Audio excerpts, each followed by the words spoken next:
Okay, hi guys, it is Brad Parfit. I am the Anderson's owner. As you can see, I've merched myself out for this video, so I've proper come prepared. Okay, and in this video I'm going to describe some of the most profitable businesses in 2020 and during the pandemic. Before we even start this video, I want you to subscribe somewhere up here, comment, like and share it as much as you can, because I want everybody to be doing businesses. So let's get absolutely right into it. So the first idea is a dark kitchen. Now this is exactly what I did, and I'm going to put some more videos on how I did it, but we're in a time where the online demand at the moment is extortionate. Now even during such hard times for people, they have disposable income, because what's happened is a lot of people are on things like furlough and they're just sat there ready to spend money. So actually the takeaway industry has actually been booming. Now the concept of dark kitchens, I don't really want to talk about it too much because it's such a small industry that's like ready to break, because the future of cloud kitchens is ready to start, I think, in 2021. And basically what you need about, I'd say, between 20 and 25,000 pounds set up. Now this is something if you really want to go for it. Now I'm not talking, I will go for some more free smaller ideas, but this is the one I did, so I want to discuss this one just first before I get into the rest. But you just want to create a concept, a menu, and get it live as fast as you can. And what allows you with the dark kitchen is you can change everything all the time, because it's just a kitchen. It's not been designed, laid out, kind of just, but you can actually rent kitchens out as well. So if you want to reduce, now 25 grand, by the way, that's what we basically spent, but that gave us purchase on, you know, we got a unit, we got all the equipment we own. You can actually rent a dark kitchen. Okay, so that means you can drop all that startup cost and just rent a kitchen instantly like that, and go from there. So it's actually pretty viable. Maybe less than £1,000 you could probably do a dark kitchen for, and the return is unbelievable when you look at it. You have increased overheads in terms of delivery drivers and stuff like that, but you reduce your overheads because it's dark kitchen, so you're not paying for the premium of footfall, okay, which as a result really means you can squeeze it. And as a result, I think I'll be launching this here. I want to show you the second business we're going to run, okay, our second dark kitchen, because our unit is so big. We're going to put two dark kitchens, sharing the overheads, and therefore making a lot more money. So that's dark kitchens. Anything to do with that, anything to do with that similar topic, creating something that was on the high street and bringing it online. That is what you're going to be doing during especially a pandemic like this, and as we go forward into the next few years, because there's going to be some change in consumer demands. Dark kitchen, rep up Anderson's, look at that. One of the biggest things that has started over the past probably 12-18 months is a drop shipping business. Now if you're not familiar with the term drop shipping, okay, it's pretty similar to a normal business, but you don't have to hold massive warehouses of stock, okay? So it means what you do, you have a supplier in China, for example, like AliExpress, Alibaba. Most people should know them if you're an entrepreneur. And what you do is you sell using a Shopify store, a product. And these are mainly products that are fairly generic. So what you do is you use I'm going to go a video on this. I'm going to put it up here. Google Trends. I'm going to talk about Google Trends and how that can actually activate a lot of demand for your business. You can use something like Google Trends, and as a result, that can tell you what product is actually, you know, in demand for on the market currently. For example, anything to work with posture correctors, because we're in them times where, you know, working at home. And if you want to see a video of me talking about working at home procrastination wise, there'll be something round about here or here. But anyway, that industry is really booming at the moment, and that's something you can start for virtually nothing, but it does require you to market as a result. So what you'd have to do, set up a store, right? An order comes in, so you market this product using things like Facebook ads, and I'll do another video on that. Facebook ads, pages, Instagram pages, Facebook pages, build a brand around it, sell that. You get an order come through, okay, and when you get that order, you go and purchase it from that supplier. That supplier then directly sends it to the customer. So you're not even in contact with the customer. You don't have to take the stock and put it in your holding warehouse or anything. You don't have to fulfill it. They send it to the customer. As a result, you're literally basically just becoming a middleman. Profit margins aren't as good as when you buying 10,000 in bulk, but buying 10,000 in bulk, for example, is going to cost you a lot more. So that's a really easy way to start and test brands before you do your own white label brand and product. The next one, right, this is a bit of a sketchy one.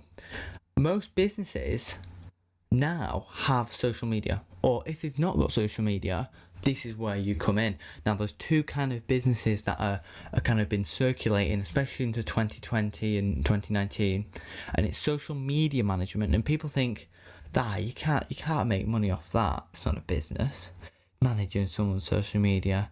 Well, there's bigger companies than you actually realise. For example, ours does 20,000 a month, and I think it's a bit more than that actually now. And we're just a small business. Some businesses have massive marketing budgets for Facebook and Instagram and YouTube and things like that. So you can take advantage and become basically again a middleman. So instead of them operating it, they can outsource to you. You can kind of market yourself as a professional in your field. Get yourself learning on things like Facebook ads, and if you don't know anything about Facebook ads and you are a business owner or an entrepreneur, you need to learn about Facebook ads. And soon I will be putting a video on about Facebook ads. So if you've not already subscribed or commented below, right, about Facebook ads, you're going to see one anyway on one of the next videos. It's one of the biggest things. So subscribe and get that notification bell going, and you're going to have a video popping up soon with that one. Following on for that, social media management is a big one at the moment, because what you do is you do a package, you take a fee. So if their marketing budget is £10,000 a month, you can charge 20% of that fee. What you then need to do is create an ad on, for example, on Facebook, monitor it, and ensure that you can get them results, okay? Now, you can do this via many different things, creating specific targeted audiences and retargeting, right? Ad sets, creating multiple ad sets and things like that. There's so many different things you can do. And as a result, you can take a 20%, so that'll be like £2,000, for example, out of £10,000. But you won't, once you've got it set up, it's literally done. You just have to monitor, okay, and ensure that, and then it's just building client base up, basically. So there's pros and advantages of that. The second thing that is basically intertwined with that is instead of managing their ads and stuff, you manage their social media. You can become a content creator, and you can produce things like videos, content itself, and schedule posts. Now, most businesses don't actually use scheduling tools or anything. They're pretty straightforward. Slap an image on, 6 months later, slap another image on. You can take over their social media for them and charge a fee, right? If you're young entrepreneur, people would really do that. I want somebody for my own social media, and I need to get that done myself as a business owner. I haven't got time. I need somebody to do it. So we will outsource as business owners people, and you can make really good money off it, because these businesses don't care, because they know that content marketing just constantly going out is actually generating them money. Also, on top of that, the next thing relating to social media is Instagram pages. If you didn't know, Instagram is basically similar to Facebook. It's a pay-to-play platform. So basically what you need to do, build that social media. You can actually buy and sell Instagram pages, okay, and mainly Instagram theme pages, not personal ones, Instagram theme pages. So if you've got, for example, a racing theme, okay, you can build that racing theme up to 50,000 followers, and you can I'll put a kind of a social media video up when I've got time about how to actually grow your Instagram pages, and then from there, what you want to do is get to about 50k, whatever it needs to be, and you'll start actually getting money coming in from brands trying to market on your thingy. Now, you want to limit this. You don't want to be just churning ads on your Facebook, but you can earn £2,000, £3,000, £4,000 a month off a page that costs you nothing to set up, right? And that's a nice little one you want to do maybe in coronavirus. Just sit there and try and churn out and get good engagement, get things out, create a theme page, get other brands onto your theme page so they're selling. You can even use your own drop shipping brand. How good's that? Using your, instead of paying for marketing, build a page up and then use that drop shipping brand to grow it. Very, very clever. And I will be doing a series on that as well. But anyway, you want to be looking at to try and grow that page up nice and big, and then you can get a monthly income just by letting them post their brands. Okay, still constantly post your content, etc., but you can promote their brands for a few £1,000s a month. But once you've built that, you can also flip Instagram pages, and trust me, you might be shocked in the prices some of these kind of pages go for, tens of thousands of pounds, and you don't need that many followers. It's mainly about engagement. That's what businesses look for, engagement. So try and create in a really engaging profile, comments, likes and story views and stuff like that. There's something new I think on Instagram now, which is Reels, if I'm right. So try and look at it and try and get the new things. Okay, same with TikTok and like that. Try and get on top of the trend before the trend catches up, and that's how you get a successful business. Okay, so I've talked about then the social media kind of pages. Dropshipping has been one, but one that's been coming around recently is car wrapping and detailing businesses. Now, I'm not glued up on this amazingly, but even personally, a lot of people, and I'm going to reel off another business right now, just off the top of my head, a lot of people are starting to want to customize a lot more. So, in general, customization services have increased a lot because people are wanting items more personalized than they ever did. Detailing has come up a lot, and you can charge a lot of money. Again, people are now, I won't say procrastinating, but they don't have the time to wash the cars, they don't have the time to clean the cars, detail them, and they want it nice and presentable, and you can charge a good premium for that. Okay, and also wrapping as well. If you've got good skills and you know you can wrap cars, wrap other bits, tinting and things like that, it is a very low cost business to actually start in, and you can start mobile. You can go to there and do the products, but with this business, it's all about doing at the start, getting as much reviews as possible of people. Try and get, if you're running any business, video testimonials. Without a doubt, it's the best traction you can get. I ran a martial arts business, and for me, getting video testimonials was the best thing you could do, because it shows your customer to customer what you're getting. The passion in somebody saying how good this product is, not just a written Facebook review. So that's just straight off another tip you can add when you're trying to start your business up.